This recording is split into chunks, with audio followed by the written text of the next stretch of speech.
ఓ అమ్మాయికి పెళ్లి కుదిరింది. కాబోయే వియ్యంకుల వారింటికి వాళ్ళ నాన్నగారు వెళ్ళాడు.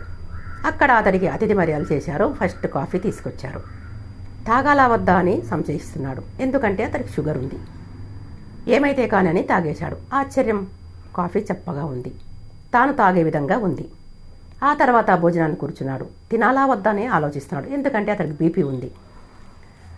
ఏమైతే కాని అని తిన్నాడు. 2 ముద్దలు తినేసరికి ఆహారం కూడా తనకు నచ్చినట్టుగా ఉంది. రోజు తాను తినే విధంగానే ఉంది. తృప్తిగా తిని లేచాడు. ఆ తర్వాత వెళ్ళే ముందు వాళ్ళతో అన్నాడు,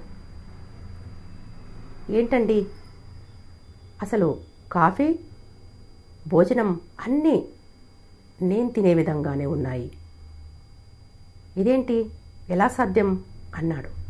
అప్పుడు వాళ్ళ అత్తగారు నవ్వుతూ, చూడండి అన్నయ్య గారు, మీరు ఇంట్లో నుండి బయలుదేరాక వెంటనే నీ కూతురు, అదే నా కాబోయే కోడలు, వెంటనే ఫోన్ చేసి మా నాన్నగారు చాలా సున్నితమైన వ్యక్తి, చాలా నాజూగ్గా తింటాడు, షుగర్ బీపీ ఉంది, ఏమేం తినాలో కాఫీ ఎలా ఇవ్వాలో అన్నీ చెప్పిందండి.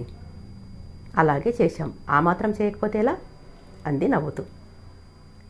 ఎంతో సంతోషంతో బయటికి వెళ్ళాడు ఆ తండ్రి. వెళ్ళి కారులో కూర్చున్నాడు. వెంటనే పర్సులో నుండి తన తల్లి ఫోటో చూసి, నువ్వు బ్రతికే ఉన్నావమ్మా, చనిపోలేదు, ఎందుకంటే నా కూతురు రూపంలో బ్రతికే ఉన్నావు అంటూ ఆనంద బాష్పాలు రాల్చాడు. చూడండి, ఏ తండ్రి కూతురైనా సరే, తండ్రి విషయాలు కూతురుకు తెలుస్తాయి, కూతురు విషయాలు తండ్రికి తెలుస్తాయి. తండ్రి తన కష్టసుఖాలన్నీ ప్రతి విషయం కూతురుతో చెప్పుకుంటాడు. కూతురు కూడా కష్టసుఖాలన్నీ తండ్రితో పంచుకుంటుంది. కాబట్టి